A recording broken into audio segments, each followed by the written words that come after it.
Très chers amis, nous reprenons l'étude du livre Shmuel et nous sommes Shmuel Bet, Perek Vav, au chapitre 6 dans Shmuel Bet.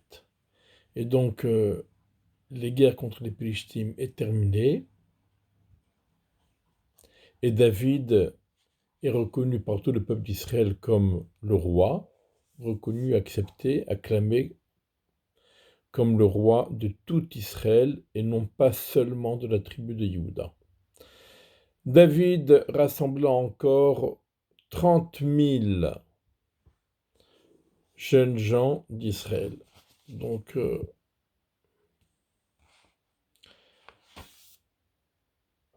il s'est levé et David et tout le peuple qui était avec lui alla à Baalé Yehuda. Baalé Yehuda, c'est le nom de Kiryat Yaharim, la cité des forêts. Bon. Et pourquoi il était allé là-bas? Pour faire monter de là-bas l'arche de Dieu qui porte le nom, lequel? Le nom du Dieu des armées, Yoshev HaKeruvim, qui est installé sur les Kérouvim. Et donc le nom de Dieu est sur le Aaron. Donc en deux mots, première mission de gouvernement de David, une fois que ce gouvernement est bien établi et bien accepté par tout le peuple, c'est d'aller chercher le Aaron. L'Arche sainte, on se rappelle à l'époque de Eli le Kohen Gadol, au tout début de Shmuel Hanavi, les Philistines avaient déclaré la guerre contre les Bénis Israël. Les enfants de Eli, Hophni et Pinchas avaient décidé de prendre avec eux sur le terrain l'Arche sainte, et celle-ci a été capturée par les Philistines. Bien sûr, ça leur a porté malheur. Ils ont fini par s'en débarrasser. L'Arche sainte est arrivée à Beth Shemesh, et là-bas aussi, parce que les habitants de Beth Shemesh s'étaient mal comportés à son égard, ils ont été punis. Et elle a fini par se trouver chez Avinadav, à Kiryat Yarim. Et donc David Ameler a décidé, une fois qu'il est donc bien installé sur le trône, il a décidé que la première des choses à faire, c'est de récupérer l'Arche sainte. C'est-à-dire qu'Ivuatorona Elohim, ils ont attelé l'Arche de Dieu sur une nouvelle charrette. Et le portèrent depuis la maison de Avinadav qui se trouvait à Giva, donc dans le territoire de Binyamin. Uza ben Avinadav, Uza et Ahio, les enfants d'Avinadav, conduisaient le nouvel attelage. Ils le portèrent depuis la maison d'Avinadav qui se trouve donc à Giva,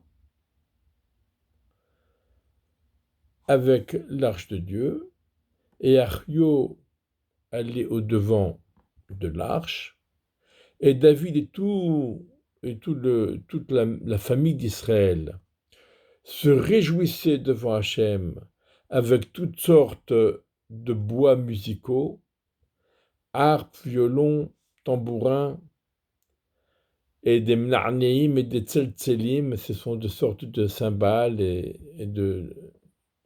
donc d'instruments de musique. Ils vinrent jusqu'à Goren Nachon. Goren Nachon, c'est un endroit, on nous précise que c'était un endroit bien plat.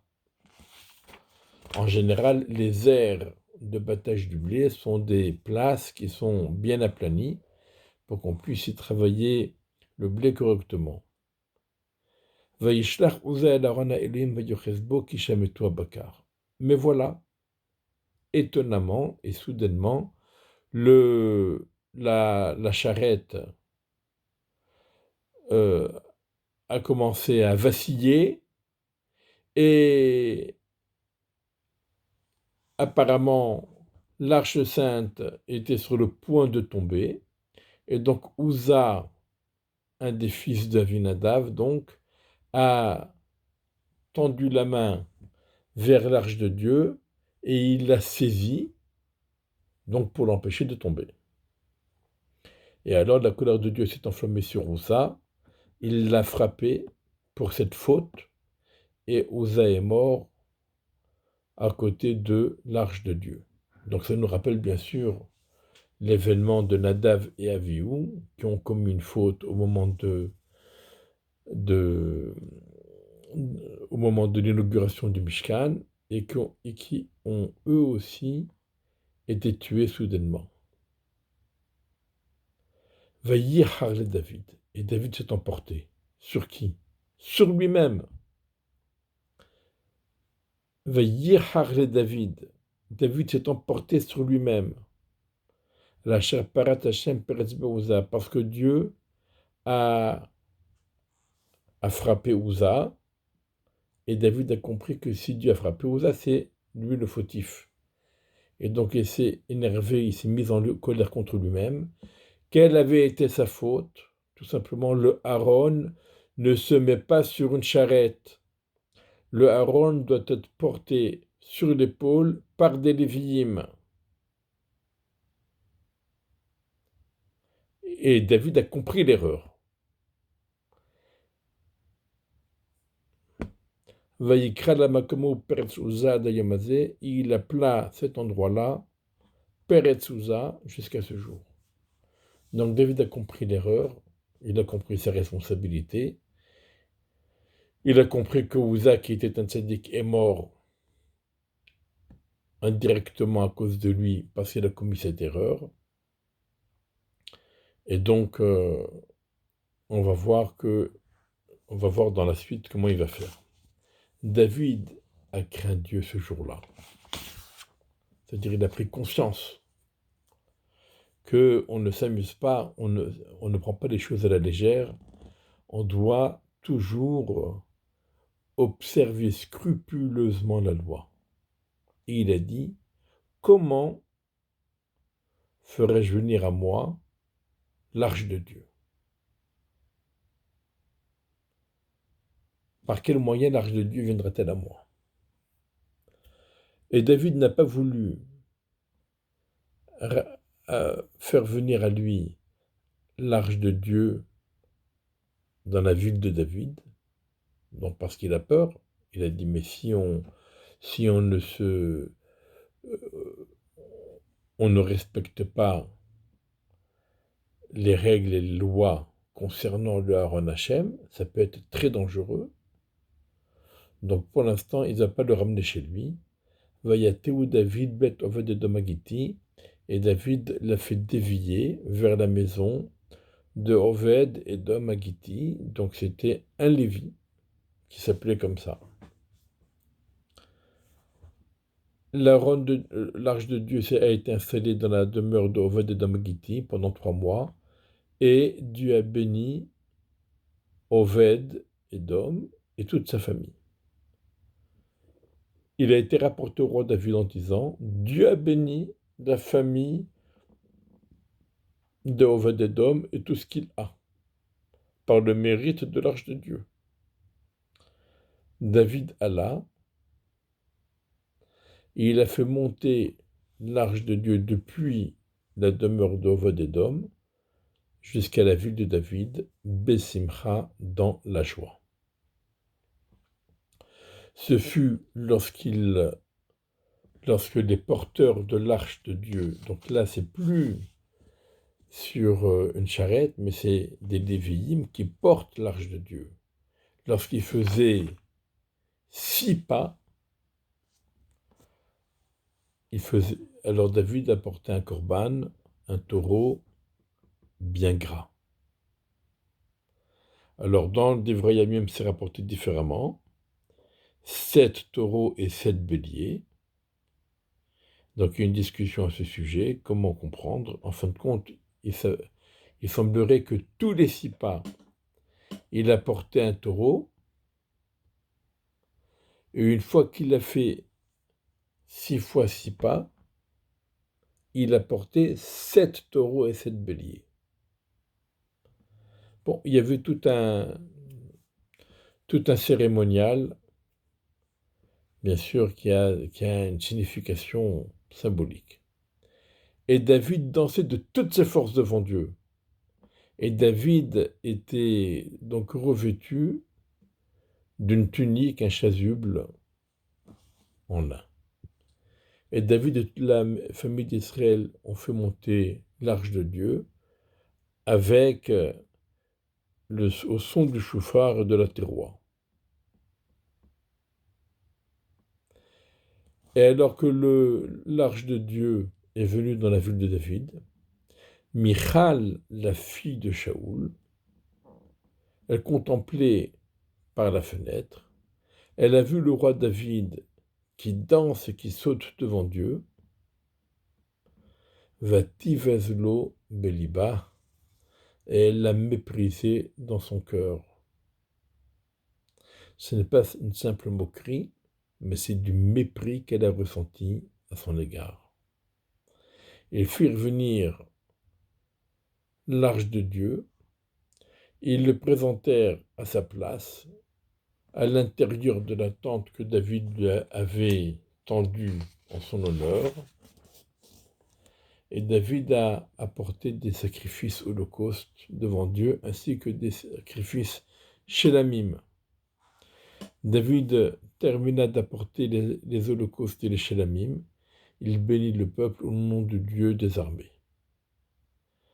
Et il partagea à tout le peuple, à toute la multitude d'Israël, hommes et femmes, à chacun un pain et un quartier de bœuf et une outre de vin, une cruche de vin, et chacun alla chez soi. David rentra pour bénir sa famille. Donc David est heureux, il a fait venir l'Arche sainte dans la ville de David, il l'a installée à la bonne place, dans la tente qu'il lui avait préparée, il a apporté des sacrifices, tout le peuple est content, tout le peuple est heureux, il a partagé il a distribué des quartiers de bœuf et du pain et du vin à chacun, et il rentre chez lui pour bénir sa famille. Et voilà, une fausse note. Michal, la fille de Shaoul, est sortie à la rencontre de David, et elle lui a dit Manichbad Hayom Melech Israël, combien le roi d'Israël est honorable aujourd'hui, alors qu'il s'est révélé aujourd'hui devant toutes les servantes de ses serviteurs, comme n'importe quel vaurien se serait révélé. Donc Michal ne se gêne pas de lui faire la remarque dans des mots cinglants. Et David lui répond aussi sur le même ton. David dit à Michal, devant Dieu qui m'a choisi à moi par rapport à ton père et à toute sa famille, pour me nommer moi guide sur le peuple de Dieu sur Israël, et je me réjouirai devant Dieu, et je me rabaisserai encore plus que cela, et je serai humble à mes yeux. C'est-à-dire, David dit à Michal, quand on est là pour honorer et pour servir Melech Malcham Melachim Akadosh Baruch Hu, alors tout roi que je suis, eh bien je ne suis rien, je m'écrase. Et je fais tout ce qui est en ma possibilité de faire en l'honneur d'Hachem, et je n'ai pas à m'inquiéter à me soucier pour mon kavod. Et non seulement ça, Ve'ima amahot asher amart, les servantes que tu as citées, et même à Kaveda, elles me respectent encore plus parce que je me suis comporté ainsi, parce que j'ai su me rabaisser pour renforcer l'honneur d'Hachem. Michal a été puni, ou le Michal Batchou doit y aller. Michal Batchou n'a plus eu d'enfant à partir de ce moment-là, Ad Yom Mota, jusqu'au jour de sa mort. Le jour de sa mort, elle a effectivement donné naissance à un enfant et elle est morte en couche. Et la suite, nous la verrons donc au prochain épisode.